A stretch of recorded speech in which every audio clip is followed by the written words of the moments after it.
दोस्तों हमारे चैनल दर्पण ज्ञान सागर में आप सभी का स्वागत है। तो सभी भाइयों को जय श्री राधे जय श्री कृष्णा। तो दोस्तों आज का प्रसंग है नंबर 1 सबसे बड़ा तीर्थ क्या है, नंबर 2 सबसे बड़ा यज्ञ क्या है, नंबर 3 सबसे बड़ा कर्म क्या है। तो वीडियो शुरू करने से पहले मेरा आप सभी से अनुरोध है, यदि आपने अभी तक हमारा चैनल सब्सक्राइब नहीं किया है तो प्लीज़ आप हमारे चैनल को अभी सब्सक्राइब कर लें, क्योंकि आपका एक सब्सक्राइब हमारे लिए बहुत ही महत्व रखता है। देखिए दोस्तों, एक स्त्री एक गाय की बहुत सेवा किया करती थी। एक दिन की बात है, जब स्त्री गाय की सेवा कर रही थी तो गाय ने उस स्त्री से कहा, देखो तुमने सारे जीवन मेरी सेवा की है, अब मैं ये चाहती हूँ कि मैं भी बूढ़ी हो चुकी हूँ, पता नहीं मेरा शरीर कब पूरा हो जाए, इसलिए तुम मुझसे कुछ ज्ञान सीखना चाहो तो सीख सकती हो।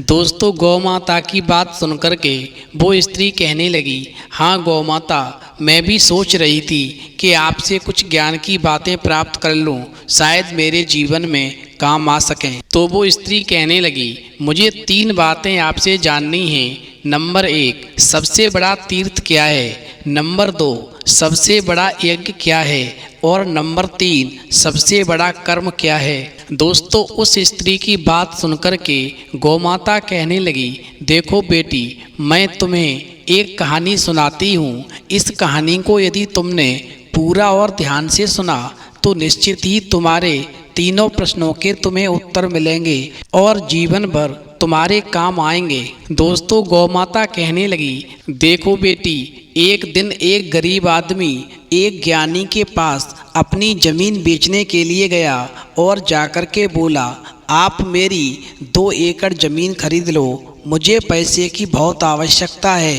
तो गरीब व्यक्ति की बात सुनकर के वो ज्ञानी व्यक्ति कहने लगा, अच्छा एक बात बताओ, तुम्हारी 2 एकड़ जमीन की कीमत क्या है। तो गरीब व्यक्ति ने कहा, मुझे 50,000 रुपये चाहिए, आप 50,000 रुपये के बदले मेरी 2 एकड़ जमीन रख लो।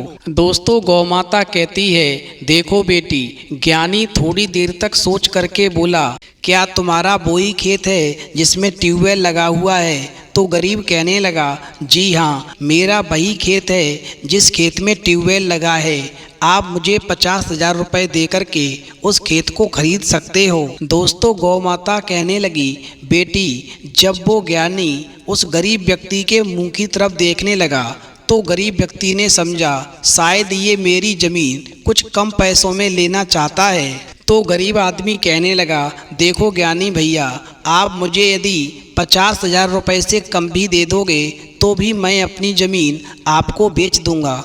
अब ज्ञानी ने अपनी आंखें बंद कर लीं और 5 मिनट तक सोचता रहा। उसके बाद बोला, नहीं, मैं तुम्हें तुम्हारी ज़मीन की कीमत 50,000 रुपये नहीं 2 लाख रुपए दूंगा। दोस्तों गौ माता कहने लगी, तो गरीब व्यक्ति बोला, पर मैं तो आपसे केवल 50,000 रुपये मांग रहा हूँ, आप 2 लाख रुपए मुझे क्यों देना चाहते हैं। तो गरीब व्यक्ति की बात सुनकर के वो ज्ञानी व्यक्ति कहने लगा, तुम जमीन क्यों बेच रहे हो। तो गरीब व्यक्ति कहने लगा, देखो ज्ञानी भैया, मजबूरी कुछ भी कराती है, मुझे अपनी बेटी की शादी करनी है, इसीलिए मजबूरी में मैं अपनी 2 एकड़ ज़मीन आपको 50,000 रुपये में बेच रहा हूँ। सोचता हूँ यदि मेरी बेटी के हाथ समय पे पीले हो जाएं तो मैं अपनी जिम्मेदारी से छूट जाऊं। अब दोस्तों गौ माता कहती है, बेटी, उस गरीब व्यक्ति की बात सुनकर के फिर वो ज्ञानी व्यक्ति कहने लगा, देखो मुझे ज़मीन खरीदनी है, किसी की मजबूरी नहीं। अगर आपकी ज़मीन की कीमत मुझे मालूम है तो मुझे आपकी मजबूरी का फ़ायदा नहीं उठाना चाहिए।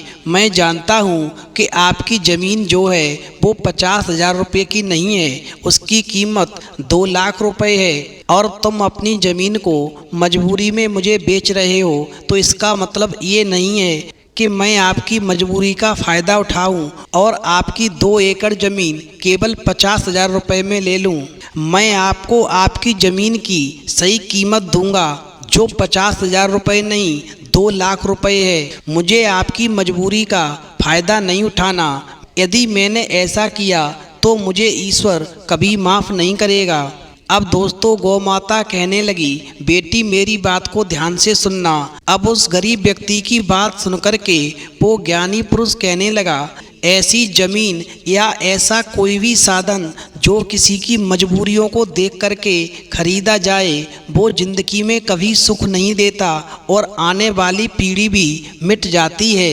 इसीलिए मैं तुम्हारी 2 एकड़ ज़मीन 50,000 रुपये में नहीं, उसके सही मूल्य 2 लाख रुपए में खरीदूंगा, अन्यथा ईश्वर मुझे कभी माफ़ नहीं करेगा और मेरी आने वाली पीढ़ी भी मिट जाएगी। अब दोस्तों गौ माता कहती है, बेटी उस ज्ञानी ने उस गरीब आदमी से और भी आगे कहा, मेरे मित्र तुम खुशी खुशी अपनी बेटी की शादी की तैयारी करो, 50,000 की व्यवस्था हम गांव वाले मिलकर कर लेंगे और तुम्हारी ज़मीन भी कहीं नहीं जाएगी। अब दोस्तों गौ माता कहती है, बेटी अब वो ज्ञानी व्यक्ति कहने लगा, देखो अब मैं तुम्हें अपने दिल की बात बताता हूँ। तुम 50,000 रुपये में अपनी ज़मीन बेच रहे हो और तुम्हें अपनी बेटी की शादी करनी है। अब मैं ये चाहता हूँ मेरे मित्र तुम खुशी खुशी अपनी बेटी की शादी की तैयारी करो। हम सभी गांव वाले मिलकर के आपको 50,000 रुपये की व्यवस्था करके दे देंगे और तुम्हारी ज़मीन भी नहीं लेंगे। हम ये चाहते हैं कि तुम्हारी मजबूरी का नाजायज़ फ़ायदा नहीं उठाया जाए। तुम्हारी ज़मीन तुम्हारे पास ही रहेगी, तुम अपने परिवार का उससे पालन करना। अब दोस्तों गौ माता कहती है, बेटी इस प्रकार से उस ज्ञानी व्यक्ति ने सभी गांव वालों को एकत्रित किया और 50,000 रुपये की व्यवस्था करके उस गरीब आदमी को दे दिए। अब वो गरीब आदमी हाथ जोड़ कर के आँखों में आंसुओं के साथ में सभी गांव वालों को दुआएं देता चला गया। अब गाय कहती है, बेटी तुम्हारे 3 प्रश्न थे, सबसे बड़ा तीर्थ क्या है, सबसे बड़ा यज्ञ क्या है और सबसे बड़ा कर्म क्या है। तो तुम अपने प्रश्न का उत्तर समझ लो।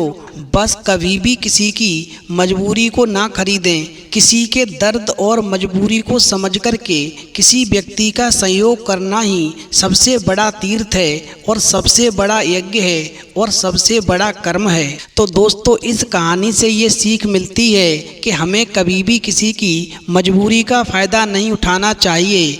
जो भी व्यक्ति किसी गरीब व्यक्ति की मजबूरी का फ़ायदा उठाते हैं उनकी आने वाली पीढ़ियां नष्ट हो जाती हैं। तो दोस्तों यदि आपको हमारी कहानी पसंद आई हो तो प्लीज़ आप हमारे चैनल को अभी सब्सक्राइब कर लें, क्योंकि आपका एक सब्सक्राइब हमारे लिए बहुत ही महत्व रखता है। तो दोस्तों इस वीडियो में इतना ही, फिर मिलेंगे एक नई वीडियो में नए प्रसंग के साथ। तब तक के लिए जय श्री राधे, जय श्री कृष्णा।